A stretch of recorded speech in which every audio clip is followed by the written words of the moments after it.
Urban populations currently operate under severe attention fatigue, trapped in a condition researchers define as nature deficit disorder. Constant exposure to digital data and urban acceleration forces the brain into chronic sympathetic arousal. The human nervous system remains locked on high alert. The standard prescription for this fatigue is conventional nature tourism. Yet most ecotourism utilizes the forest as a scenic backdrop for passive recreation. The primary metric for success in the travel industry is subjective visitor satisfaction, but feeling entertained by a landscape does not equate to repairing a damaged cognitive state. Carrying a smartphone to photograph tree canopies introduces technostress into a biological environment, blocking the precise mechanisms required to reverse physiological stress markers. To treat attention fatigue, the approach to natural spaces requires structural rigidity. It demands a shift from casual observation to standardized clinical intervention. Simply escaping the city fails to solve the underlying biological issue. True recovery requires a documented mechanism to reset the nervous system. This specific biophilic environment is located in the preserved customary forests of Bali. Here, researchers developed Vanaprastha Wisata, a research-backed regenerative tourism model born from doctoral-level field study. The model manages the forest of Banjarbinyan as a living laboratory. The environment is treated as an active tool rather than a destination. This immersion is a secular cognitive reset accessible to all demographics. By treating the ecosystem as a therapeutic setting, this model reconstructs ancient local wisdom into empirical health protocols built for modern human biology. The first theoretical pillar supporting this intervention stems from Western environmental psychology, relying on attention restoration theory and the study of biophilia. The second pillar anchors the model in the Balinese philosophical framework known as Khatar Asrama, specifically the stage of forest withdrawal. This diagram illustrates how researchers synthesize these schools of thought, creating a framework of cultural eco-psychology. At the intersection of these concepts sits the operational engine of the model, the Great Jeta, or the Great Pause.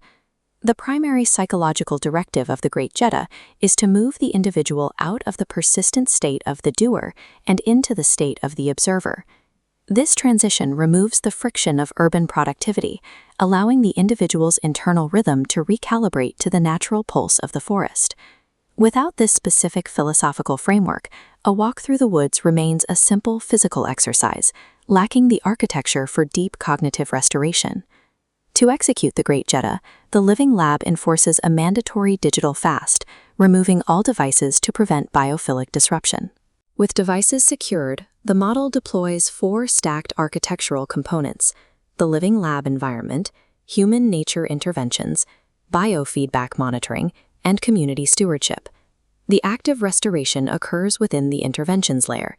This houses the sacred sequence, a 7-step protocol spanning from sensory awakening to final integration. Step 2 of this sequence focuses on pranayama, or breath guidance. This serves as a tool to reset the autonomic nervous system. Step 3 introduces kanchroma. This mindful walking synchronizes the participant's physical cadence with environmental fractals. The sequence utilizes designated solo sit spots. These isolated restoration nooks ensure uninterrupted nature meditation. The intervention concludes with integrative actions, deploying the Bulacan water healing ritual as a physical mechanism to ground the restored energy. While the protocol is standardized, participants follow a self-directive process for the breathing and walking. This allows the physical intensity to match the individual's cardiovascular baseline. The rigid structure of this 7-step sequence addresses accumulated stress markers. The core claim of the Vanaprastha model relies on physiological restoration. How do researchers objectively prove this sequence heals the human body? Validation required a research methodology known as the 4D framework: define, design, develop, and disseminate, to run controlled field trials. This clinical dashboard displays the resulting cardiovascular data. Post-intervention participants averaged a drop of 9 beats per minute in heart rate, alongside a reduction in blood pressure. The psychological metrics track identical success. Post-trial scoring reveals a steep decline in total mood disturbance. Alongside the reduction in mood disturbance, researchers recorded elevated oxygen saturation and a measurable increase in feelings of vitality. This combination of lowered cardiovascular strain and increased vigor specifically addresses the cognitive profile seen in professional burnout. This data supports the model's application for leadership teams managing high-stakes decision fatigue. By tracking these biometrics, Vanaprastha shifts the benchmark of the tourism industry. Qualitative satisfaction is replaced by objective, evidence-based healing. The biological healing of the participant is only one part of the system. We must scale outward to look at the ecosystem of Banjarbanen.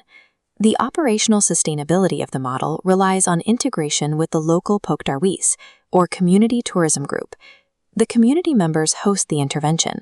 They curate the ancestral narratives, facilitate the sequences, and enforce strict carrying capacities on the forest trails. Through this structure, revenue circulates directly back into local households, securing economic autonomy. This autonomous funding makes the preservation of ancestral forests more economically viable for the community than traditional extraction.